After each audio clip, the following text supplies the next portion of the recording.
North Carolina House of Representatives, and I'm elected from District 100, which is Mecklenburg County. I'd like to welcome everybody here this morning and thank you for coming out and sharing this information with us. You know, we have lots of challenges in the country and the planet that are dealing with climate issues, and our climate is not being well stewarded by the people who make decisions that will have the positive impact for that.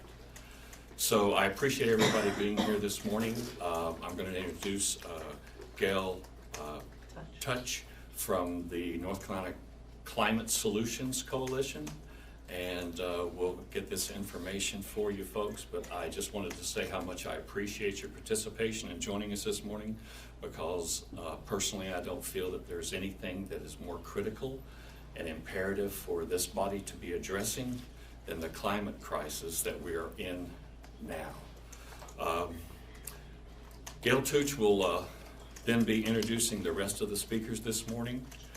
Gail completed her Master of Law in Environmental Law from Vermont Law School in 2015 and continues to practice law in Clemens, North Carolina, and she works on environmental issues with the kind of passion that this guy can certainly appreciate. So folks, Gail Touch. Thank you, Gail. Thank you. And thank you so much, Representative Autry. We greatly appreciate being here today and that you've set this up for us. This is in regards to the Atlantic Coast Pipeline petition that's being filed today with Mr. Regan and Ms. Culpepper. And I just want to introduce the people that are going to be speaking. Donna Chevis, she lives in Pembroke, North Carolina, and she's a member of the Lumbee tribe and a senior fossil fuels campaigner for Friends of the Earth. Reverend Mac Ledgerton is interim executive director for the North Carolina Climate Solutions Coalition. He's been engaged in social and environmental justice practice in Robeson County for over 40 years.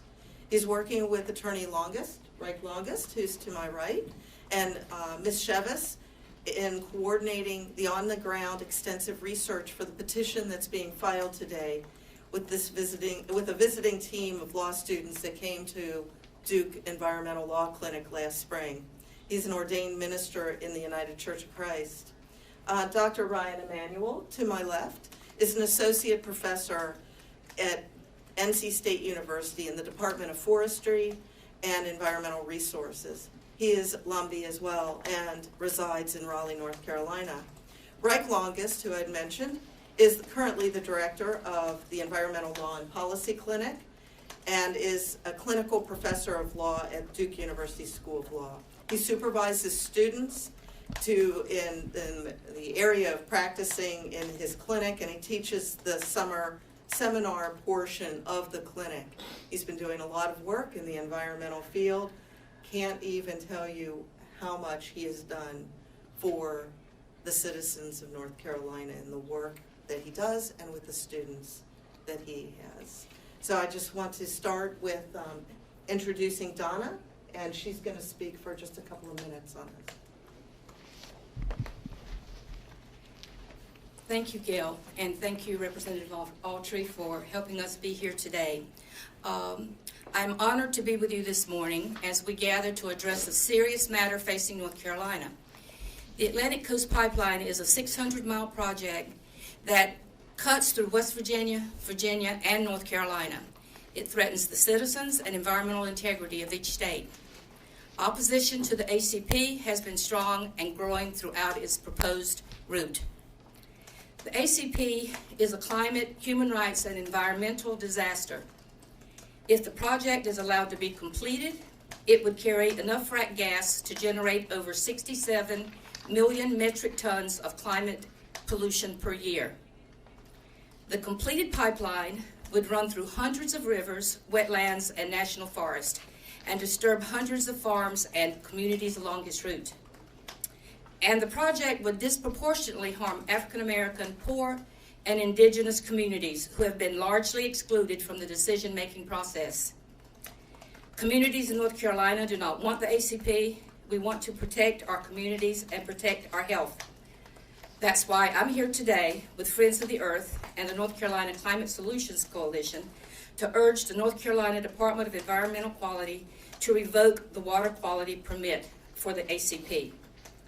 And I want to go a little off of my prepared notes here to include information that I think is really positive. We have an opportunity today to look back on the decision that was made to issue the permit and consider the new information that is included in the petition you have before you today. You know, we don't always get a chance to have do-overs, and this is a major do-over. And it's a do-over that affects not just an individual or even one regulatory decision. It's a do-over that affects all North Carolinians, and I would even say all people in North Carolina, Virginia, and West Virginia specifically, but the climate in general. And I am very encouraged by what we learned in the process of developing this petition. And the part I want to pull out is the part that deals with the Constitution of the United States and the requirements that decision makers have to not only protect waters and streams, but to protect the quality of life. I believe our decision makers intend to do that. In this case, when you read the petition, and after you hear the speakers, you'll learn that our decision makers didn't have all the information. So this is a chance for a do-over. It's a do-over that is good for everybody. And we are looking forward to the Department of Environmental Quality considering this petition seriously. Recent analysis shows that the cumulative impacts of the ACP will be even worse than previously thought. As I just said, the new information we discovered. And communities will suffer, and they're relying on the DEQ to protect them. We urge the Department of Environmental Quality to reconsider its decision and immediately revoke the 401 water quality permit for the ACP. We believe that they want to do what is right for the citizens of North Carolina and for the environment. Thank you. The next speaker is going to be Reverend Mac Ledgerton. Good morning, everyone. My role this morning is to briefly describe some of the content that is in the petition. So if you will pull it out of your green packet and pull the map out as well. I want to give you some background of how this research began in Robeson County. And just inform you a little bit about it. So in July of 2017, a hearing was held in Robeson County on the proposed metering and regulating station. Now, the ACP proposal calls for 3 M&R stations, as they're called, metering and regulating stations, in the last 3 counties, Johnston, Cumberland, and Robeson County. So when we learned this, and we were going to host supposedly the terminus or end of the pipeline, we wondered, why would you put an M&R station at the end of the pipeline to regulate what gas is it going to meter and regulate? So at the hearing, the officials with the ACP for the M&R station in Robeson County kept saying this has nothing to do with the Atlantic Coast Pipeline. Well, then if the M&R station didn't have anything to do with the Atlantic Coast Pipeline, what did it have to do with? And what was the purpose of these 3 M&R stations? You would assume by reading the application that they will regulate gas along the pipeline route.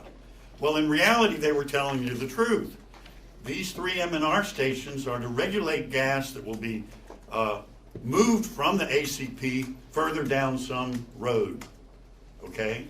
So what you have today is just a snippet of the research that needs to be done to review all of the cumulative and secondary impact of the pipeline. This packet focuses on just the plans that were withheld from the application that address the cumulative and secondary impact of the pipeline in Robeson County. So you have a map here, and there's 2 existing natural gas facilities in Robeson County that are on this map. You see in the middle it says ACP Terminus. Along with that it says Duke PNG Compressor Station. And if you see the yellow line that goes from east to west, that's the existing Duke PNG pipeline. So the existing Duke PNG pipeline and the compressor station were the only two natural gas facilities that we hosted for many years in Robeson County. Then there's this third pipeline, which I'm just finding out about, that goes to Red Springs. Our information does not address that particular pipeline. But what it does address is the 7 additional parts of the Atlantic Coast Pipeline that have been, the statements about it by the ACP have been very contradictory. Because in all honesty, all of these, or at least 6 of these 7, are significantly connected to the ACP, and this information was withheld, and other information related to the other 2 M&R stations is still to be determined. So in this packet, in section 3, it describes these 9 projects that impact Robeson County, that are natural gas fossil fuel projects within an 8-mile radius.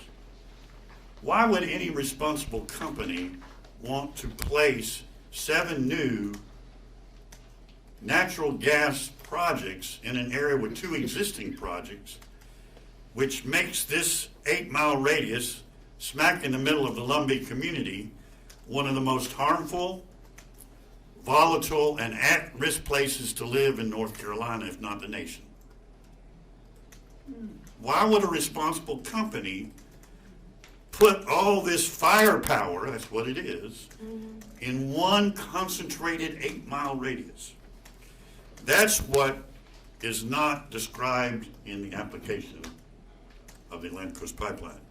And that is the reason we are here today, to work with our Department of Environmental Quality and provide this information for them in order to suspend and revoke the permit and do a serious investigation of the full cumulative and secondary impact of this proposed pipeline on eastern North Carolina.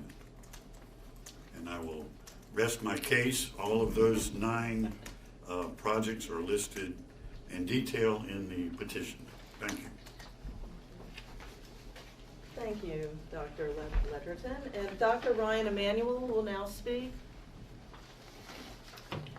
Hi, I'm a hydrologist. I'm also a Lumbee person. I've spent several years studying water, climate, and environmental justice in Robeson County. It's a very special place to me. One of the most important aspects of the work that I do is listening to community voices and community concerns, elevating perspectives that are often omitted from decision-making processes. So I am happy to be here to talk about the intersection of the work that I do and this petition. The research that I work on involves EJ analyses, environmental justice analyses, and one of the things that we found early on about the environmental justice analysis for the Atlantic Coast Pipeline is that it was based on a mathematically flawed assumption about demographics, and those issues have never been addressed. And for that reason, the underlying environmental injustices of this particular project have never been disclosed, discussed, acknowledged, or addressed in the decision-making around this project. So a lot of the work that I do is intended to give voice to the communities that have not been acknowledged at particularly the terminus of this particular pipeline.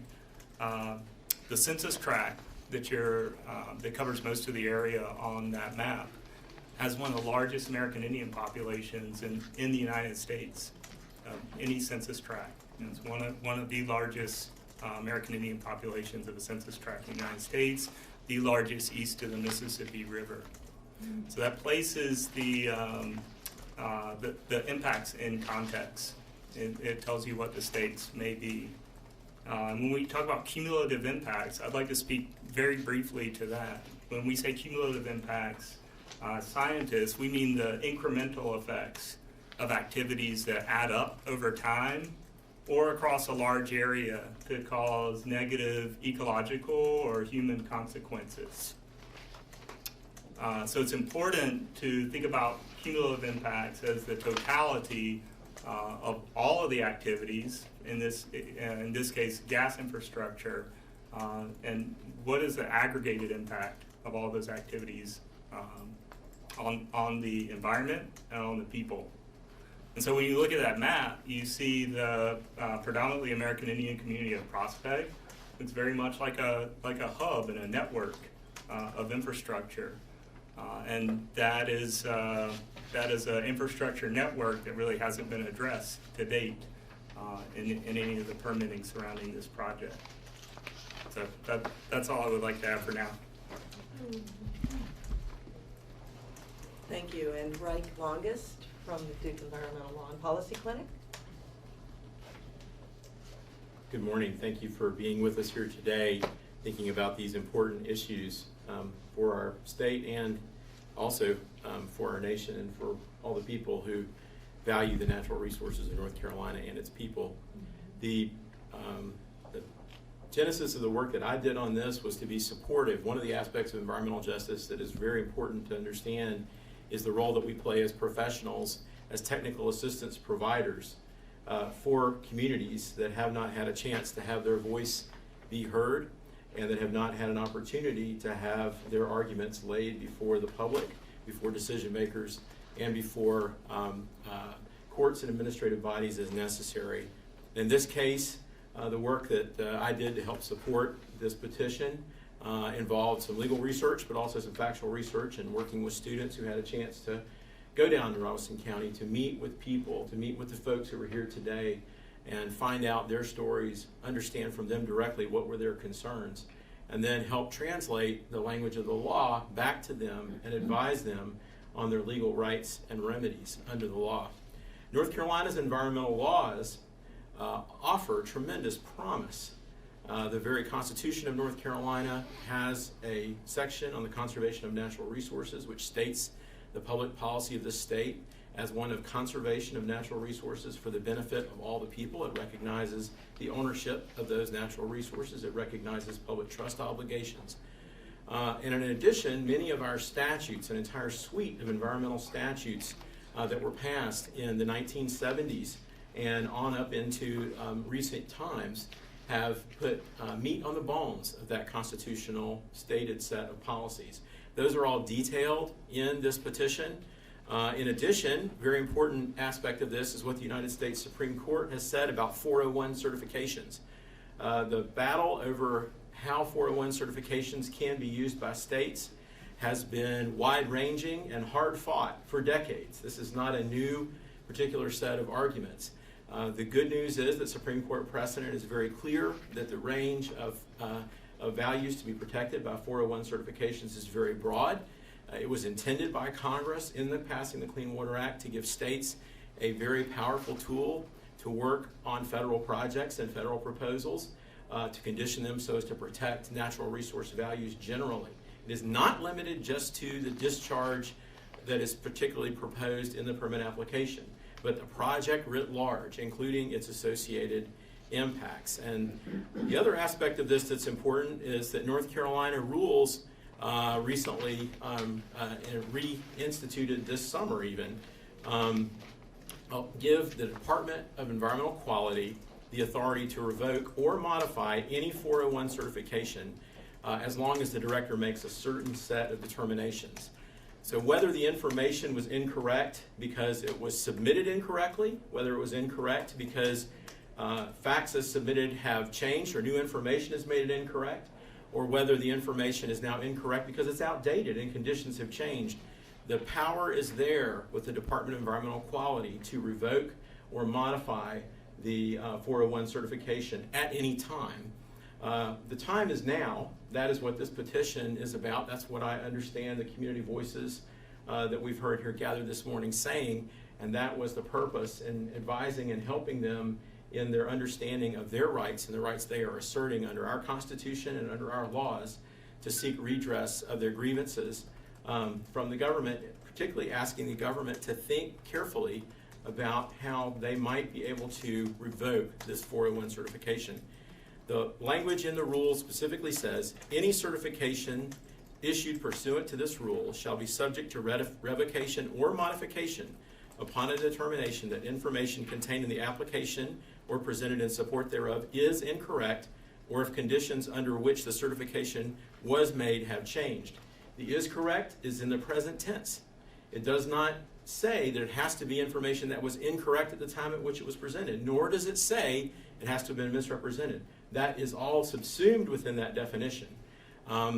Sometimes I think as a lawyer I probably should have kept up with my grammar skills from back in grammar school day when we used to be able to diagram sentences and show dependent clauses and the value of tense.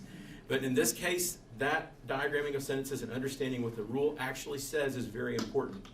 So as far as the new information that we've outlined in this petition, for purposes of what decision the DEQ director has to make, it does not matter whether this was something that was intentionally withheld or whether it was something that was mistaken in the part of the application itself or is now inaccurate because new information shows that it is inaccurate, looking in the present tense. All of that can be considered by the director of the Division of Environmental Quality in making a decision on revocation of a 401 certification. I must apologize for, at a press conference, attempting to give you a short course in environmental law. I will say that this was a short course and only a brief exposition of, I think, some of the most important and salient pieces of this petition. Hope that you will have an opportunity to read through the petition and understand the full scope and magnitude of this law and the way it was written. I will tell a little bit about why the law is the way it is. It is very important under these 401 certifications to understand that it is the main opportunity for the state of North Carolina to have a say on federal activities that impact the environment here. That's what the 401 certification was. When Congress put that in the Clean Water Act, they intended for it to be an opportunity for the states to tell the federal government what was in their best interest. Now, in exercising that opportunity, as we see from the petition and from what we've heard today, there are federal agency responsible partners, including the Federal Energy Regulatory Commission, FERC, or FERC, as some people will call it. The EIS that was prepared by FERC staff is inaccurate. That is what we heard from Dr. Emanuel and what we see in the facts here. There is also a question of the scope of the analysis that was done, and we now understand that the scope of the project either has changed or is not as it was described in the original proposal. Whichever one of those it is, doesn't matter for purposes of the division director's decision-making authority. The director has the ability to revoke the certificate based on incorrect information at any point. So with that, I will turn it back over to Gail to help summarize, I think, at this point. She's going to be summarizing the findings. Thank you. Thank you. As was mentioned, I'm the chair of the North Carolina Climate Solutions Coalition. Our coalition brings together people and citizens and groups from all over the state. Our mission, to paraphrase, is that we want all cities, counties, and ultimately the state to transition to 100% clean renewable energy. We also support other complementary initiatives. But here today, we're dealing with the pipeline. It was noticed that the EO 80, the Executive Order 80, which was signed by the governor, has not talked about the pipeline. And it's very important that it be discussed, because without this discussion on the pipeline, without that being in the plan, we aren't really moving forward in terms of getting to meet the climate accords that are from Paris. We all know that there's some wrong information. That's our position, and I think that that can be proven, as Reich had said, and Ryan. Circumstances have changed because now there's been a lot of delay. It's cost a lot more money to actually construct the pipeline. Pipeline goes into one of the most diverse communities in the state. Number 2 is, I believe Lumberton is number 2, and Robeson County is the 4th county in the state in terms of diversity. In the nation, thank you.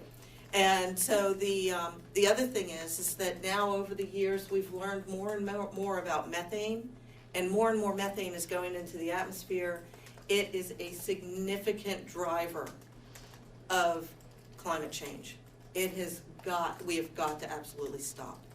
We've got to stop, we've got to back up, we've got to think about what it is. We have an opportunity, we've got a golden opportunity here. To stop the pipeline means that we would be stopping the increase in greenhouse gases and the increase in the climate change.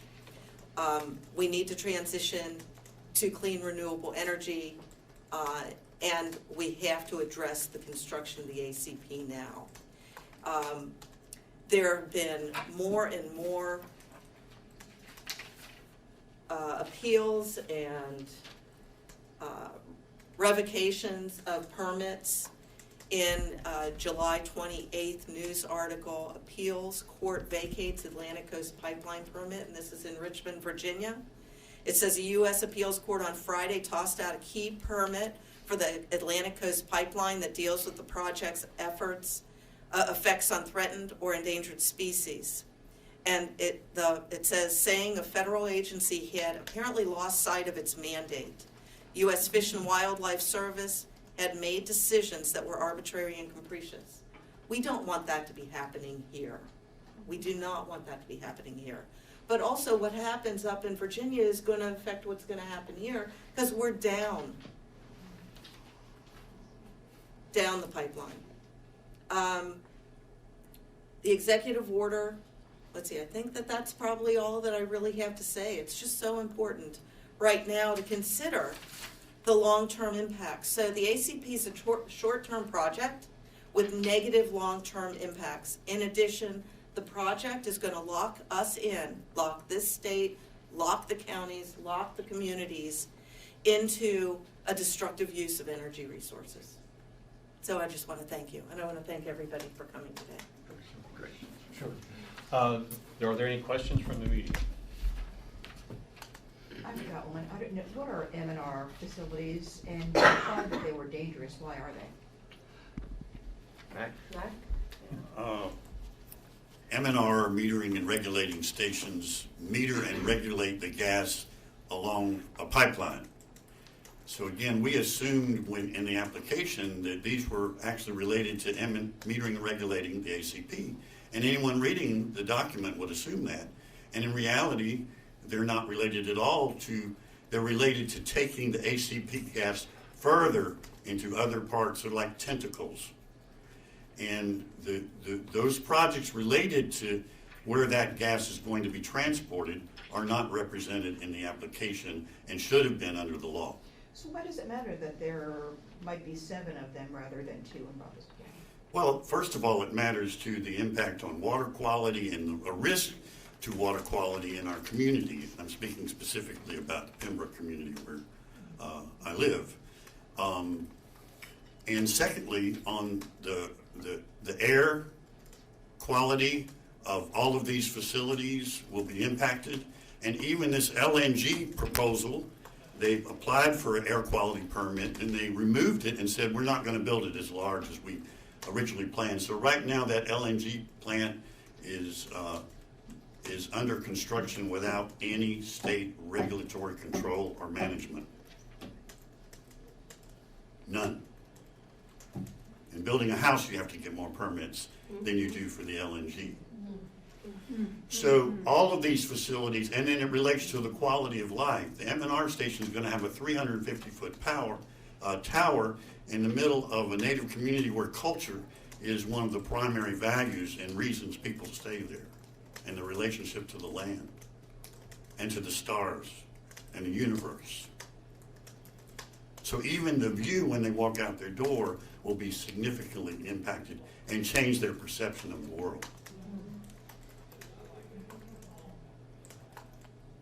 With no, the only hearing that was held was when we asked for an additional hearing, and DEQ held a listening session in Robinson County as a result of our request. But when you look at the application, there is a pattern of not answering the questions that DEQ was asking. So the full onus of responsibility on the lack of information lies and rests with the Atlantic Coast Pipeline, and this terminus in Robinson County should not even be called a terminus. As we say, it's not a landing pad, it's a launch pad. Can I just follow up on that? Why does that matter? Well, it matters, again, to the quality, the environmental value and environmental harm. And the environmental risk. I mean, building an LNG is one of the most explosive methods of dealing with energy that's possible, that humans have created. And that LNG station is being built without any regulatory control or power. Right, but I'm going back to the terminus versus something else. Why does it matter if it isn't the terminus in Robinson County if they decide to carry it further? Because it matters because if it was going to go further, which it is, and we've also documented the fact that there are plans to take it to South Carolina as well. There's, in the law, and our lawyers can speak to this, and Ryan, it's an issue of segmentation.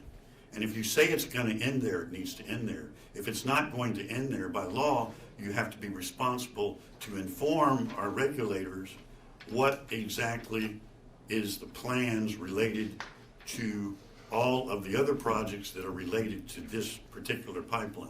And that was not done in the application. Well, what's an LNG facility? Liquid natural gas facility, Liquefied natural gas. liquefied. And maybe I'll turn it over for others to also respond. Just to add a little bit to your question about why it matters, I think that Reverend Ledgerton and others have already spoken to the fact that information that was not included in the original application might have given our regulatory agency, the North Carolina DEQ, the opportunity not to issue the permit. They did not have all of the information, and the fact that it is, and it was assumed, and there was evidence, but it was what they would call circumstantial evidence, that the plans were to go into South Carolina. There was nothing concrete. That has changed since the permit was given. So that our regulatory agency was hamstrung in its capacity to do what was right for North Carolina. Now, I cannot say, we don't know what would have happened. We're having a chance for a do-over. The permit may have still been issued. However, all of the information was not there. That is a critical element to our citizens' rights to know what we're getting into. For instance, if you went out to a restaurant and they handed you a bill for $150 and you hadn't even ordered yet, you wouldn't accept that bill. In some ways, that is what we were given.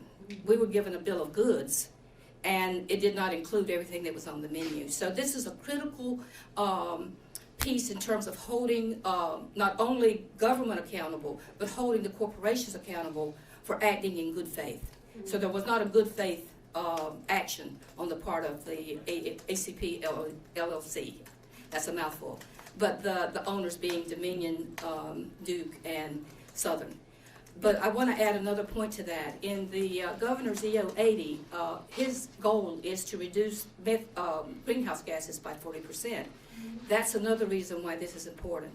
It will not happen. This has all been documented, and it's in the document you have before you today. We will not be able to reach the governor's goal. That's a lofty goal, and I applaud his efforts to do that. But the fact that executive order is not dealing, or the Clean Energy Plan is not dealing with the ACP, LNG, or MVP, is again, we're not getting the full menu. Because those three will have major impact in terms of greenhouse gases in North Carolina. And when we're talking about leaving North Carolina going into South Carolina, this is why I said this is not just a North Carolina issue. It's a regional issue specifically, but I think in general it's an environmental issue in that the greenhouse gases will be impacted negatively as we're looking at expanding this fossil fuel footprint. And like I said, in the original plans, this information wasn't there. So not only could the regulatory agencies not evaluate, but citizens and scholars could not evaluate. So we were hamstrung, and that's not right. What's an MVP? MVP is the Mountain Valley Pipeline Southgate, which is now beginning their hearings for the DEIS. Yeah, one thing that we didn't get a chance, that I didn't hear yet, and I may have missed somebody saying this, is found on pages 9 and 10 of the petition, which is a really important aspect of environmental justice here, which is a concept we think of as energy justice. In Virginia and in North Carolina, we live in a utility commission regulated state, and that means that we all as ratepayers, as individuals, including the people living in Robeson County who are going to have to deal with this concentration of infrastructure, are also going to have to pay for this infrastructure. So if the destination is not North Carolina, if the terminus is not in Robeson County, but is instead intended to move gas to other places, then what we have here is a situation where North Carolina ratepayer is going to be on the hook for something that fundamentally doesn't provide any value to them. And of course, then that displaces money that could be invested in renewable energy. So one of the things that was put forth in pages 9 and 10 during some of the information that is new since the ACP was proposed, and for that matter, since the MVP was proposed, is information showing that the cheapest way for consumers in North Carolina to get their new demand for electricity met is through the use of renewables. And that has been modeled, and that evidence is presented in here. Some of it was presented, in fact, by the Attorney General's office. So we are in a situation now where at the time when this decision was made, there was an expectation that lots of new gas plants were going to be needed to meet a growing electricity demand. Electricity demand is actually flat. The gas plants are being postponed. And in fact, the technology and the cost associated with renewable energy at a utility scale continues to drop, as well as on a homeowner scale. So what we have is changed conditions, changed facts since the time that this was proposed. So there is no need to have impacts to any of these wetlands. Remember, construction has been halted due to appeals that are primarily focused in Virginia and on specific landowner issues related to condemnation of landowner holdings here in North Carolina. So construction is not underway. If the ACP is now supposed to be toting gas down to South Carolina for a new customer, North Carolina customers are the ones who are going to pick up the tab through the Utilities Commission rate setting proceedings, and no benefit will flow to North Carolina, and in fact all these environmental burdens. So where the gas is going does matter in that sense. It also does matter from the question of segmentation. It is not unusual and in fact historically true that proponents of projects that have harmful environmental effects will often say what the economic benefit will be associated with those projects. And the very first case that I studied in law school was the question of TVA versus Hill, the Toleco Dam that was proposed to be built and was ultimately built in Tennessee. All kinds of economic development was supposed to accrue out of the Toleco Dam. None of that has actually occurred. All the damage that was projected occurred, but none of the economic benefit that was associated. There certainly were people who benefited, and that's the case that we're making here, that this is not beneficial to the taxpayers, to the ratepayers, to the people of North Carolina, or the consumers in any way, and that means that there is no need to have these impacts on natural resources. I see there's I'm sorry, you're the one who's calling. Thank you. I'm wondering if you can talk a little bit about what the next steps are and also what the weight of a petition is. Well, the weight of a petition is first of all, a great tradition in the English legal system dating back to the time when North Carolina was a colony. I mean, our Declaration of Independence is basically a petition. A petition is a very strong citizen tool, and it is recognized under our Constitution and protected under both the federal and state constitutions as a form of expression. In this case, the petition is actually asking for a particular legal outcome and also giving a set of guidelines and information to help guide the director's decision.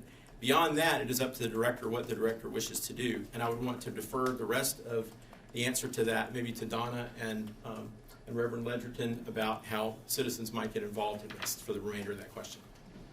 Do you have a question? Well, I just want to know what's the next step. I mean, can they ignore it? I mean, do they have Yes. to respond? Of course they can. The government is free to ignore what has been presented. Okay. But that doesn't mean that that would be the last step for these residents to take. What would be the next step if they ignore it? Well, we'd have to undertake legal options and see about the possibility of going to court. Okay. That would have to be evaluated. But Great. that hasn't yet been decided by any Great. stretch. Thank Does you. it go to administrative court, or does it go to? Depends on the nature of the decision that's made. We'd have to look at what the basis was of the decision to either ignore the petition or go forward, and also the reaction of other people to the petition. Other people may come forward with additional reasons. There's only 23 pages in here. There's lots of additional information that is new. Climate science changes each and every day, and information about the need and demand for energy resources changes each and every day. The trend is that renewable resources continue to drop in cost across the board, across the country, across the world, and the need for gas plants continues to diminish. So every day that goes forward, these types of projects become less and less economically tenable. That was recognized even by one of the company partners as early as March of this year in a Bloomberg Law interview. I would like to allow the continuation of the answer to the first question that I interrupted with these other two questions to Mac and Don, if that's okay, and then I'm happy to take follow-ups after that. I'll start just by announcing for those that are listening and those that are here, the petition is now online on the North Carolina Climate Solutions Coalition website. That link is nclimatesolutions.org/401-permit. Again, nclimatesolutions.org/401-permit. So it can be read and is available online for the public. In response of next steps, what we hope is that individual citizens and organizations throughout North Carolina will write their own letters or petitions, if you will, to support this petition to revoke the permit, as well as to begin researching other information that was withheld about other projects that are related to this pipeline that are not included in the application. All of that is really important. We're asking organizations also to provide their own analysis of why this permit needs to be revoked.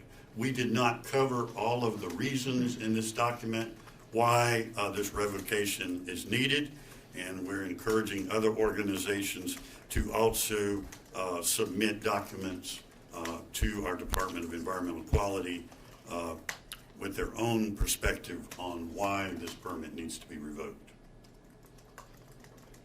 Any other questions, folks? Could I, Yes.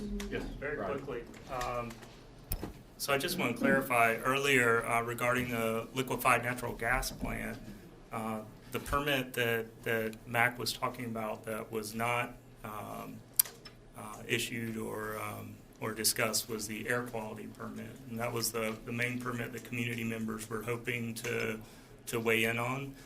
There are sediment and erosion control permits that happen because this is a construction site, so it's not completely without permitting. Those permits involve sedimentation and erosion control. Yes, sir.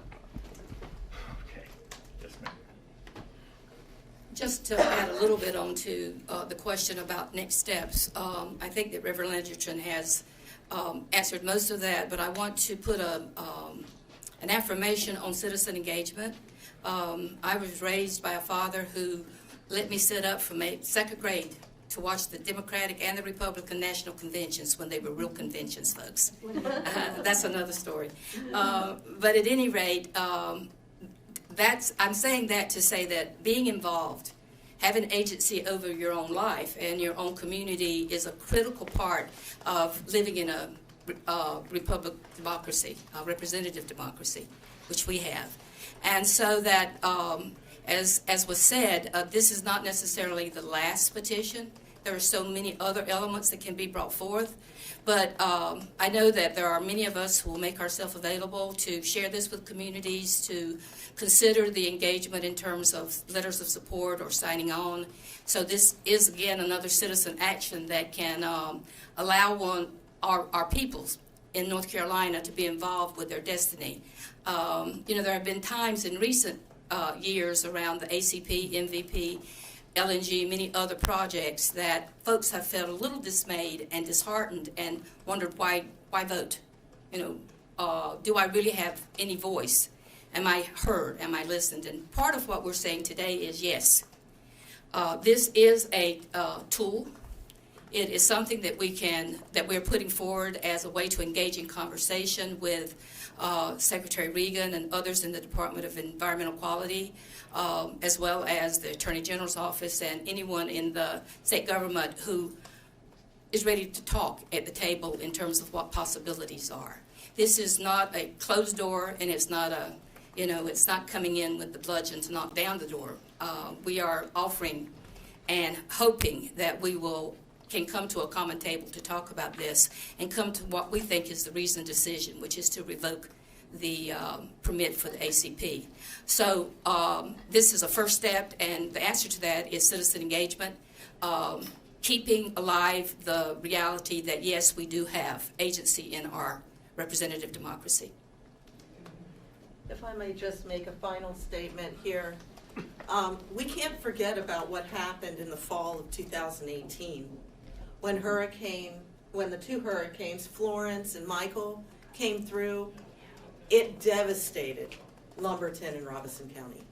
Devastated it. There was the storms that came in caused flooding. The hurricane that came in took down houses, took down buildings, caused a lot of injury and damage. The insurance companies, I'm sure, were loaded with claims. I mean, that keeps going up every single year that we have this devastation along the coast. And of course, it's hitting Robeson County and Lumberton. So we have to keep that in mind. Please support the North Carolina Climate Solutions Coalition on this and the Friends of the Earth. And I just want to thank, in particular, Donna and Mac, and of course, Representative Autry, thank you for bringing us here. And I can't go without the scientists and the attorneys. So thank you all.